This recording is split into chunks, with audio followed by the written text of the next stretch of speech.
Hello everyone, Rachel Shackleton, Green Key Personal Development. It's a pleasure to talk to you again today. The topic that I want to cover on my chat, if you like, is the potential for burnout and the impact of COVID-19 on the human body and mind.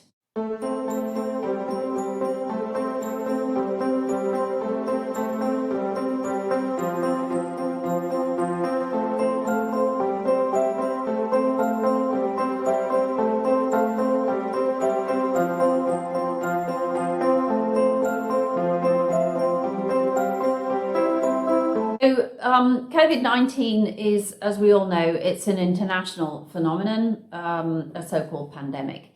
I'm not going to talk about the impacts in different countries. I'm more concerned with the impact on people, on individuals and individuals' health, but also, or more importantly, health in relation to work performance and productivity. So we know from this pandemic that most countries have experienced lockdown. People have been at home, working within their homes, with their families, with their children, and the stresses that go with that. We know from this also that there are a number of people who are very excited to continue working at home, and there are people that who are already keen to go back to work. The question is, what is the impact moving forward, or what is the potential impact moving forward with the situation changing again on work performance, mental health and productivity? I can't talk about every country, and I'm not going to talk about every country, but I do know for the laws in the UK is that as of the end of September, the furlough scheme will be stopped.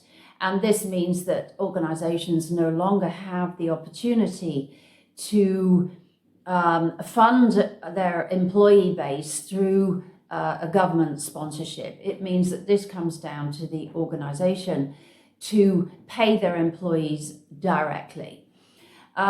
This is likely to bring some impact on the numbers of redundancies, and there is already a great concern amongst individuals and people as a whole as to how stable is my work, how stable is my job moving forward.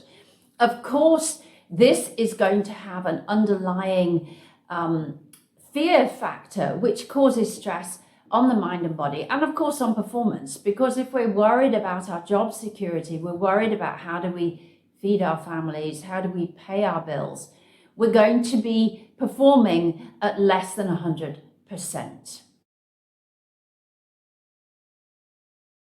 So physical and mental performance cannot be only aligned with the responsibility of an organisation. Definitely not. Each one of us has a responsibility to our mind and body to take care of it, to treat it with respect.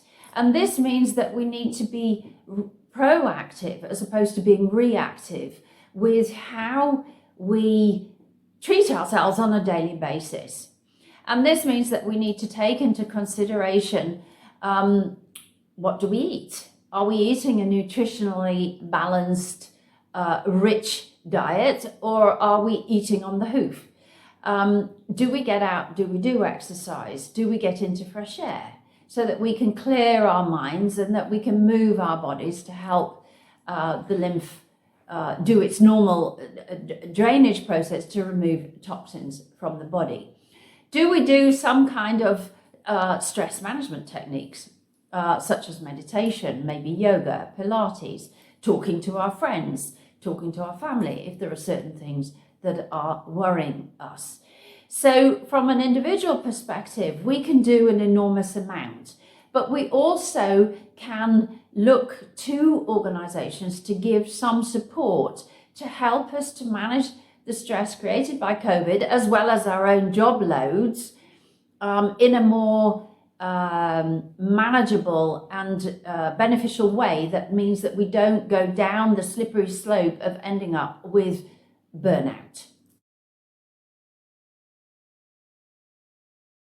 From a slightly different angle, people really need people, and I think COVID has proved this fact very clearly.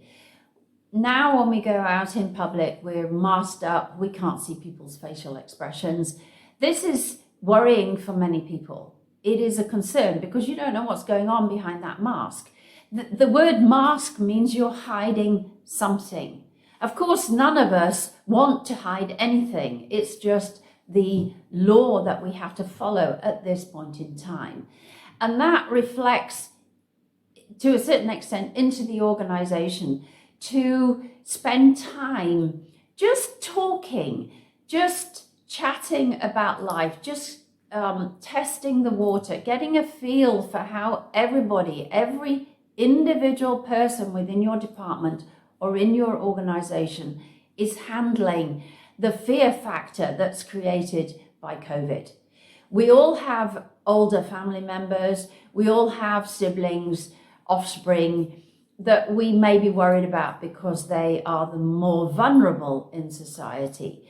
And having the possibility to have an employer or having an employer who is understanding, who is empathetic, and who you feel is with you in this and is interested in your well-being and your family's well-being, as well as the well-being of the organization, can only build loyalty and improve performance.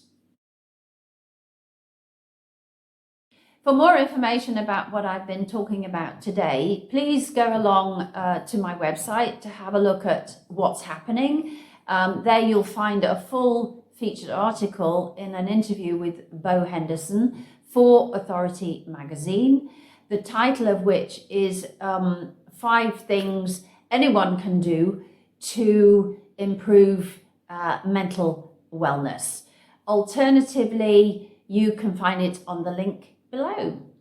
Thank you so much for watching, for listening. That's Rachel Shackleton from Green Key Personal Development. Wishing you all a fantastic day, evening, whatever the time of day is for you. Bye for now.